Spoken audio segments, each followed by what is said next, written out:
Welcome back, ladies and gentlemen, to yet another podcast episode of Insights by OutsightX.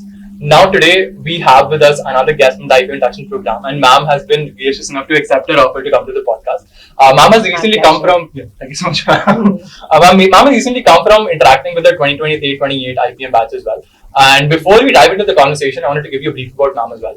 So, Ms. Sneha Hundekar right now is currently the Assistant Vice President of HR at Anandra Insurance. Before that, ma'am has also held positions at Mahindra as well. She was an HR partner there as well.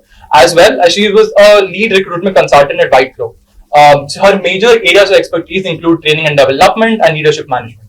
She's had a Bachelor's of Business Administration or a BBA from University of Mumbai and has a PGDM certificate in HR as well from Wellington Institute. Now, ma'am has worked in a lot of industries and has over 11 years of experience, which we're really interested to delve into, including BFSI, oil and gas, and insurance currently at Anandra Insurance, and has gotten a lot of awards, including the Rising Star Awards and the Operational Excellence Awards as well, which we'll be delving into as well. So, ma'am, primarily, thank you so much for coming. It's my pleasure, Ayush. Thank you so much for having me here. It is my pleasure to be interacting with this kind of generation, wherein we get to learn a lot from the generation Z. And I think it's a value add for all us as well. Thank you so much for having me. Ma'am, so delving directly into the conversation that we had thought of having with you. Ma'am, primarily I want to delve into the experience that you have had with interacting with the 2023-28 batch. Okay. Because these are people who have recently come out of 12th standard and are recently pushed into a B school, which is going to, over the next 5 years, make them into leaders as well. So I wanted to ask you what your interaction has been, just overview of what the interaction has been with them. So basically, it was a very interactive session that we had.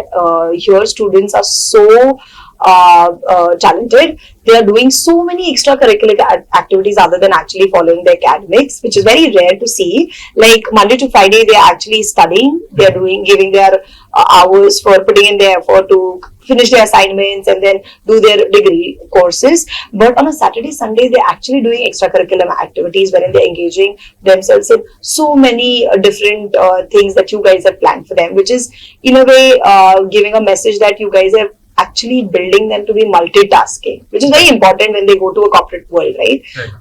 Any person at a corporate world will have to be multitasking. Only then that person, he or she, will be successful.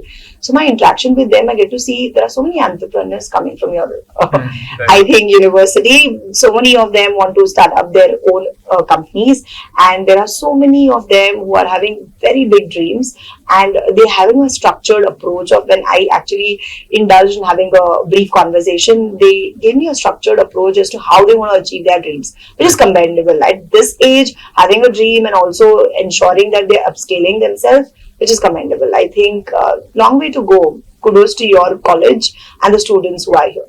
Thank you so much, ma'am. We were thinking along these lines initially when they first came to the campus.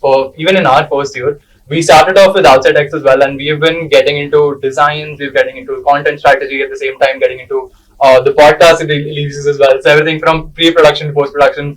It actually helps us a lot in gauging what we're supposed to do, and helps us realize what we shouldn't do as well in the future. So I wanted to delve a little more into your experiences over your career and actually gain myself some insights in the same.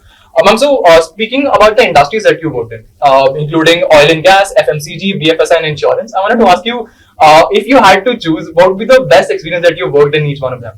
See, I can't choose one because all my experiences were commendable. I've learned a lot from different industry that I've worked with. So I had a lot of takeaways. Talk about oil and gas, talk about FMCG, talk about BFSI, and right now I'm working with a BFSI insurance company. Right. Here, every industry is different, but the end goal is same, right? You have to actually achieve the number and then align yourself with the company objective. So when I was working with oil and gas, my takeaway was so good. Like there's upstream end of the product line, there's downstream. Upstream is basically when you're extracting oil from the sea, right, and then the processing happens, and then the downstream is basically where there is supply chain, how you're doing things. So that kind of experience I had when I was working with oil and gas industry. And then comes the second one, which is I think FMCG. Right. So I interacted with so many MNC clients. There was this company which was into manufacturing generators. Okay, so there's systematic approach towards how they function, because if there is a particular circular. There are several things going on in the chain, right? If one doesn't work well, the second stops. So that's how it is, right? And their way of functioning is very different. They have to have a very systematic approach, disciplined approach, and that's how the FMCG works, right? Consumer good is also something I spoke about, which was more into engineering side, technical side. FMCG is a fast-growing consumer market. This industry is something which will never stop, because every day we need those products on a day in day out basis, and this industry is very good because opportunities are a lot here, and employment level is also very high.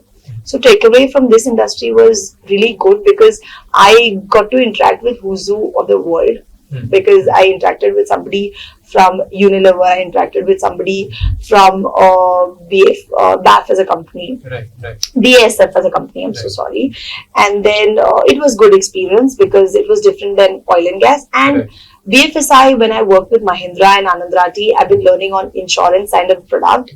So insurance is a must-have right now. If you talk about abroad, the penetration level are really high there. In India, it's still, we are at the developing age. People are not actually taking insurance policies, which is the requirement. They take policies for their cars, but they're not insuring themselves, which is alarming, right? We should be insuring ourselves. Health is more important than the vehicles or the assets that you have. So I think insurance is a booming industry, and the talent is very rare. The manpower, when you talk about technically expert employees, are very rare. So I feel this industry is a must, and awareness to be spread is also mandatory, because health is important. All thanks to COVID, that there is a positive shift. The penetration levels have gone on the higher side post COVID, and I think now people are actually taking care of themselves in spending time with their families, having a good family life, having a healthy life, and having policies in place. So this is what I learned in the insurance setup. So it's a very good industry, and then awareness is starting, and I'm sure India will also eventually be there, to the point.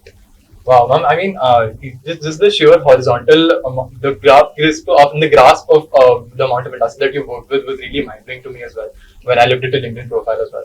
Ma'am, wanted to ask you a little bit more about the campus recruitment phase and the RNS process of everything. Because I was looking at this entire process of the 11 years that you've worked in the industry. It must have given you a lot of insights in this as well. Sure. So, ma'am, in the decade long and even more than that you worked in the industry, what are the major trends that you have seen occur, and what is the most valuable prediction that you would have given for the next coming years to come as well? Okay, so campus interviews, campus drives that I've done is in the last, I think, 7 years that I've actually spent in campus recruitments. I've interacted with so many number of students, and I think everybody is very energetic to join a corporate setup. The drawback that I feel in the campus drive is candidates don't stick around for a longer period. It's very important for organization to give a very good mix of responsibilities, rotate them in different roles, give them good insights. Only then they stick around. At times, people when they actually join an organization, they feel that culturally they're not fit, they're not able to actually cope up with the work. Then it's not a win-win for us, right? It's a give and take from both the parties. When you do a campus hire the right talent, train them, make them competent enough to actually perform their responsibility, and then obviously they'll align their goals to achieve the company vision. So I think that's how it works. Right, ma'am. Actually, taking the same point a little further, I was also, upon my inspection, I realized that the one major aspect that you want to highlight as well is the fact of strategic recruitment as well has been a major part of the strategy that you've been pursuing. So, ma'am, why don't you shed some little more light on the same thread? Sure.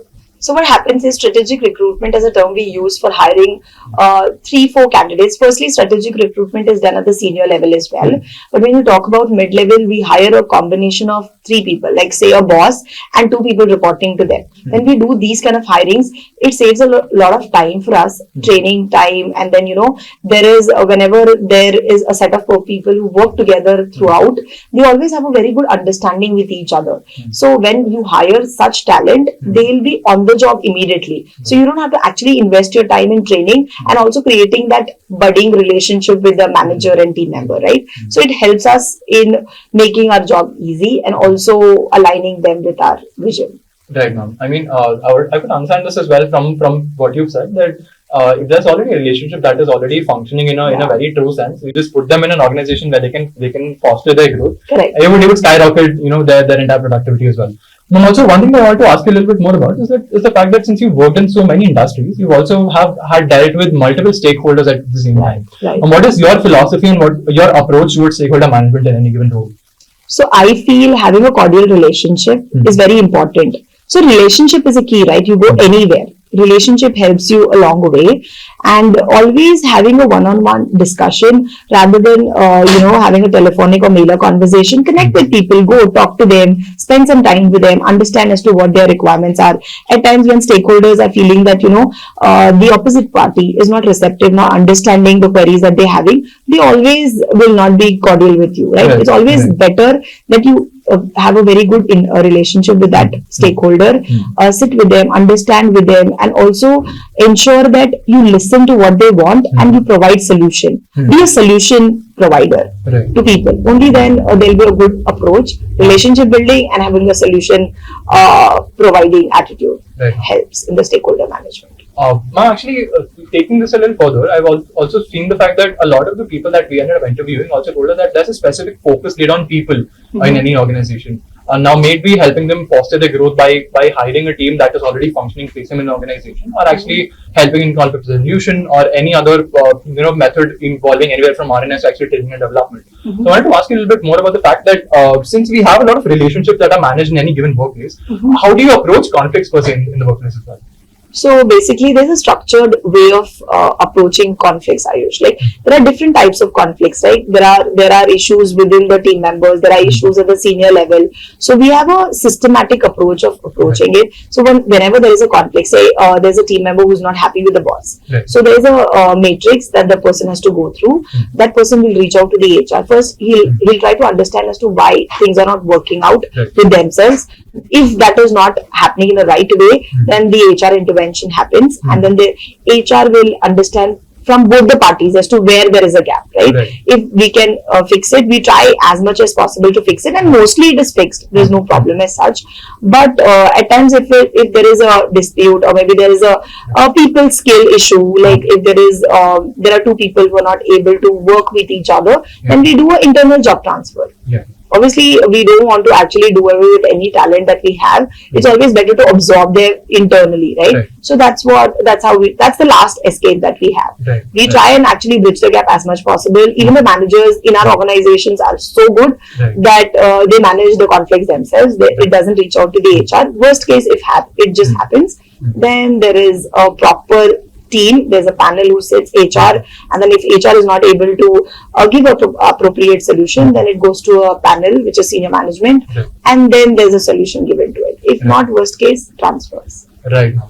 I mean, taking this a little bit in a different direction, I was also thinking from the perspective of a prospective IPM student or an IPM aspirant as well. I wanted to ask you this very question that I've been asked to ask you multiple times by a lot of people that I ended up getting the guidance about to get the creative question as well. I wanted to ask me that how can someone who is in the 5th year of IPM or the 3rd year of IPM get a job role or an internship with institutions such as Anandati? Could you please let us know that? Okay, so basically that person will have to actually do the research on themselves. I feel nowadays people are more on social media platforms like Instagram or you talk about Facebook, but I think it's very important for them to be available on LinkedIn. LinkedIn is the key for people who want job opportunities, right? So there are several organizations who are posting their requirements on LinkedIn. It's always better as a student to go and apply on those internship programs as well, and also network themselves on LinkedIn rather than networking them. Of course, Facebook and Instagram is good to have a personal level interaction. Professional level is always on LinkedIn, right? Start building networks, connect with people, send invites to the HR professionals of different industries. Rather than being dependent on the institute to provide you an opportunity, it is always better that you also can approach the concerned authorities and help yourself to be employable in a particular organization. So I think approach and attitude is important. While your institute will definitely have you those programs, Anandati has a program. We have a summer internship, we have a winter internship program. We have our empaneled institutes, universities through which we hire talent. So we also give PPO if you're happy with the project, right? So I think point number one is ensure that you are in touch with your placement coordinator to check with him or her if there are any internship programs available. If not, the buck doesn't stop there, right? You'll have to help yourself to get yourself employable or get that right opportunity. Go network yourself on LinkedIn. Look out for opportunities. Nowadays, we have these career pages in all the companies, right, where the postings happen. Go and apply there yourself and send in a request with a note that why should a company hire you, right? With a special note. Obviously, a recruiter will look at it, and if there is an opportunity, nobody can stop them. Yeah. Right now. Also, in the course of at least my internships as well, I realized that cold emailing per se, even on LinkedIn or the emails as well, is a very important skill that we had to learn. Yes. Because not every opportunity is something that a university will provide. You also have to go out yourself and get it. Correct. Ma'am, in the current years as well, one thing that I have realized is that the whole prospect of applying has now also been actually supplemented by the whole ATS scheme that has come out as well, or the applicant tracking system as well. So someone who is absolutely new to it, what do you suggest them to do in the current scenario when they're applying for anything, maybe an internship or a job opportunity? No, I didn't get your question. Can you come again? Sure, ma'am, in the current situation, maybe via LinkedIn or the career page as well, an applicant tracking system is something that always runs in the background, right? So the keywords that you use in your CV get smashed up against the job resume, and then they give you right? The booleans. Right now. So essentially, we spoke to about this as well with Nandan sir also. They realized that only if your match is above 80%, are we allowed to go to the second round. So I wanted to ask you a little bit about what the entire process looks like. Even if sans the ATS process, what does the entire process look like from the back end? Okay, so I think from the student perspective is what you're talking about. Right. So here from the hiring perspective, if you see from the recruitment seat, like what happens is recruiters don't limit themselves to the Boolean search. So the search that you're talking about, the tracking system, is a Boolean search. For example, for a sales professional, they look out for negotiation, influence, business development, sales manager. These are the keywords that they look for, right? So if you're applying, obviously there are organizations who do that. I'm not refusing it. But when there is a hiring of thousands and thousands for MNCs, they always have this searches that they put. So it's better if a student is particularly aware as to which role he or she is applying, right? So when you know that you want to get into analytics, when you know you want to get into a sales job, when you know you want to get into an analytical job, for example, you want to get into a sales job. So you start putting those words. You go on LinkedIn. I'll give you a key, okay? Go to Google, put LinkedIn plus, and then LinkedIn, just put the plus sign and then put a job designation, say a business development executive, put a plus sign, put an industry, then put a plus sign and location.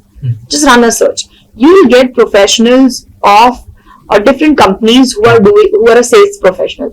Go to their LinkedIn, see their skill set, and then add those searches in your profile and add those to your LinkedIn profile. Obviously, when you go through their profile, you'll understand as to what kind of keywords they are using, right?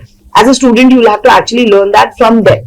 So put those keywords and make your profile a little better when you talk about putting it on social media. So that helps. And when you talk about hiring, when a recruiter is hiring a candidate, they don't limit themselves to only a Boolean search, right? There are a combination of things a recruiter is looking at.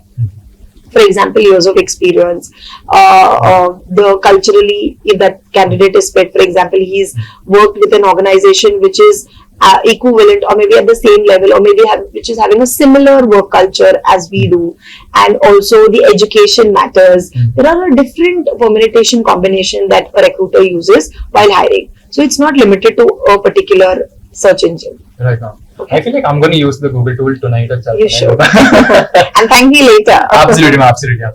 Also, the one thing that I want to take the thread further and ask you is that in the current age where we're seeing a lot of AI tools coming in both on the student side where some of them are using GPT to create the cover letter itself, all the way to the recruiters itself who are using AI tools as well to sort through candidates better. What do you think the future lies for a student such as ours who will be going to the industry 5 years into the future? So that's a good question, Ayush. I feel basically, AI will be helpful, but we'll still need people, right, to actually execute those AI platforms, to come up with the AI platforms. So I feel it's very important to have a mix.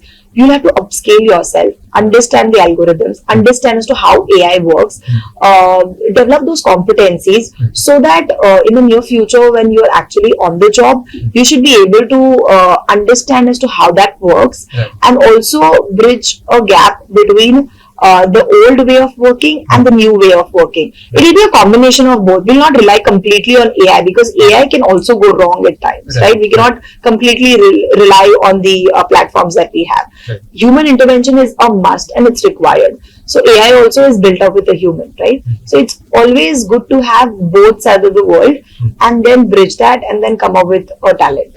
So learn yourself, upscale yourself, get familiar with the AI platforms that are here, and then it will be a long way for you to go if you do that. Right now, and I was recently I was listening to a couple of podcasts about the AI tools as well and how they will affect the coming generations as well. I was listening to that and I realized that the one thing that constantly everyone emphasizes on is the fact that the people who are using AI will be supercharging their productivity by a very long margin. So the people who don't are just left behind in the dust, while the people who actually are upskilled themselves by a long margin. Correct. So this day and age, it's very important for everybody to upscale themselves, right? You cannot say that I'm going to do a 9 to 5 job and then after that I'm not going to actually stretch myself. I feel youngsters will have to put extra hours. They should be, that is their age to actually learn so many things, upscale themselves with different competencies so that they are employable at any organization, right? It's very important for them to change as per the demand and the environment that we have right now. It's evolving, right? Everything is evolving. AI intervention is an evolution, innovation in a way. So it's very important for everybody to actually innovate and also learn different things, not limit themselves to a JD that they have. Always learn different things around that they actually, other colleagues are doing. It's very important. Right now, Ma'am, so taking all the conversations that we have into perspective and then putting them into something that we would want to put to our juniors as well. Ma'am, what would be the one thing that you would like to suggest to someone who has recently gotten into the IPM program and has 5 years ahead of him and then wants to maybe join the corporate world to start his own venture? What would be the one thing that you would like to, start them off the right path with and push them and nudge them in the direction that they can have tremendous success in their career? So I'll not have one thing, I'll have a couple of things to actually say here. Right. I feel having a right attitude will help. Having a learner's mindset will help. Having a growth mindset will help. Having a courteous mindset will help. So these are the combination of mindset. Having a good mindset is very important. So there are different levels of mindset, different kinds of mindset, right? There's a mindset which is a learner mindset, which is always learning. Even if you reach at a CEO level, you should learn, unlearn, relearn. It's always better to do that, right? Evolve yourself in a better way. And there is a winning mindset wherein, even if you are actually expected to do a particular job, it can be done in a 5 minutes time, but put more time and see how much value you are adding to that work that you're giving. When the customer is feeling, okay, there are so many people who are providing similar solutions. How different is Ayush when he's doing this job? Like there'll be a Nikhil, there'll be a Anil, whoever it is, but they are doing the job and then they're winding it up in 5 hours. What is the value-added services that you're giving? So when you give value-added services, customers feel happy. Oh, he's going beyond his scope of work. He's actually going extra mile and he's helping. That will stick with them and then that will help them to come back to you again and again. So always add value to whatever you're doing. Learner's mindset is what I spoke about. Having gratitude is very important. For example, Ayush is working with a colleague. The colleague has learned so many things from Ayush, but that colleague is not thankful to Ayush that he's taught him so many things. So I think that's missing nowadays. People learn and then there's no gratitude. So having gratitude in place is very important. I think then there's a long way to go if you have these things in place. Right now, and I feel like even the nuggets of information and nuggets of advice that you're giving us, any junior that watches them, they should be on the path to do that. Ma'am, one thing that I wanted to ask you that I think we have been asking a lot of guests as well, was that if you were to design your own curriculum here at Nalsar in your own subject, which I wanted to put in the HR domain as well. I wanted to ask you, what is one thing that you would draw from the experience and would definitely want to include that is not included in the current or any curriculum per se? So honestly, I'll go out of my professional way because I want to do something for the animal welfare. Okay, so I love animals and I support PETA to a different level. My end goal is to have an NGO of my own wherein I can help as many as stray and then needy animals there around. So I think if the institute can come up with some program wherein educate people as to how nice they can be with the animals and how friendly they can be with the with each other to actually give a very good life to the strays and then to the animals, and be supportive of people who are helping animals. At times what happens is, there are NGOs, there are people who are doing so many things for the animals, but there are so many people who are opposing to that. I think it's very important that awareness to be created from the university is important. I think I'll do something on that. And when you talk about professionally, I think it's important to have a diverse culture, not restrict a student to a theory, put them in activities. Okay, so learning happens on the job. When you say, when an employee, or for example when somebody is hired, when they go on the job, training can be given for a month or so, right? When they actually do a job is when they have questions and then there are solutions to it, right? So I feel it's very important for the universities also to design their program in a way that there's more of practical than the theory. Right. So I think that is a change I would want. Right. I would request the university to come out with. Right now. Man, I feel like you would really love the environment here at Nalsar as well, because we have the Nalsar Dogs Welfare Committee. Yeah, I heard about that. Yes, ma'am. It's really active in the part as well. We even named the pups that we have in my boys hostel as well. We have someone living who is Vishnu as well, who's come to the podcast, and he has been an active advocate in terms of the dog welfare as well. Yeah, I know. I heard. It was so interesting. Like when they told me that these dogs are here for years, and then they have their legacy also. There are dogs and dogs who lived in this campus. And the interesting part here is I think there is a animal welfare team who are actually ensuring that these guys are taken care of.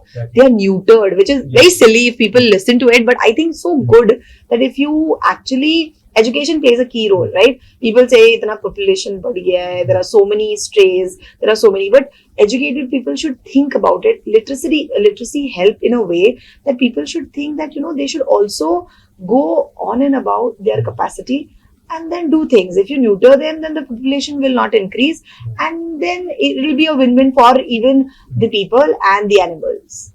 Right. So it is helpful. Right now. So, I mean, over the course of the conversation, we started from your experience in a lot of sectors. We went into, your experience with Anandati as well, and how the HR practices as well are here. And at the same time, we will soon be wrapping up the episode where we've spoken about everything from dogs at Nalsar to how to get into the best placements as well, and how to have a learner's mindset. Is there any other final word of advice I would like to leave for our juniors that would help? So I'll leave them with 4 C's. First is care. Okay, care for each other. Care for yourself. Okay, it's very important that you love yourself. Okay, what happens is when you're actually out and about doing so many things, you forget yourself, and you feel whenever you're doing something for yourself, you feel that you're so selfish that you're doing things for yourself. But it's very important to be healthy, to respect your body, to actually do things for yourself. So care is something towards yourself and also towards others. Connect is very important. The second C is connect, because now you need to connect with so many people. What are you doing? You want to live your life, or you want to leave a legacy behind? Okay, if you want to leave a legacy behind, you need to build your network. You need to actually connect with different people and build that relationship in a way that it's healthy and help each other, right? It's very important. So care, connect, community. Have your own community. It's very important to have a community. You're working Monday to Friday, but you should have different communities, like a hobby community, prayer community, your I think religion, whichever you belong, the spiritual community that you have. It's very important to remain sane and grounded. And if you are a part of the community, you'll always be grounded and you'll always have a very good mindset, right? So you should be a part of a community. Encourage people, the students here, ask them to be a part of different communities. It helps. Help each other in the community also. So yes, I would want to leave this podcast on a positive note, and then I want to leave it with 4 C's. Number 1 is care. You have to love yourself. You need to care about yourself. You should take care of your health and also people around you. It's very important to stay healthy, stay fit. Only then you'll be able to achieve whatever you want to achieve in life, right? You don't have to think that you're selfish for taking care of yourself. It's very important that you respect your body and then you also stay healthy and fit. Only then you will achieve everything in life. So care is something that I would want the students to actually look at. Point number 2 is connect. It's very important to have a network of your own, right? You would want to think about it, like you would want to live a life normally or you want to leave a legacy, right? So if you want to leave a legacy, you'll have to connect with people and maintain that relationship. Connect with people, have a regular intervention with them, exchange ideas, and then stay connected. And that connection helps you in a longer way. So stay connected. Point number 3 is having a community of your own. There are different kinds of community: hobby community, prayer community, your own family community. So stay in a community because that will keep you grounded. So learn from different kinds of community, exchange ideas. You get to learn so many things, and you'll stay put in wherever you are doing. You will not actually get ego will also be reduced to a certain extent because you're grounded, you're with your people. They'll also center you to a certain level. So be in a community. And the last one is culture. So if you don't know where you're coming from, you don't know where you'll lead to, right? So it's very important to have a very good culture, be grounded, know where you're coming from. You should know your own culture. Only then you can build your own culture, right? You can continue your own culture. So I think that's all I would want to conclude this with. I think this podcast is filled with a lot of insights at this point for the juniors, including everything from the spiritual well-being to actually being a good candidate for companies as well. Anywhere from starting their own ventures, being a good people person as well, collaborating with teams, having upskilling with AI. We've covered a lot of topics in the short podcast itself that we did. So, ma'am, I want to thank you so much for coming, and we will be wrapping the podcast up right now. So I want to thank you, ma'am, for coming, and thank you so much, Ayush, for having me. It was a nice interaction, and thank you so much. And I wish you all the very best for your future endeavors. Thank you so much, ma'am.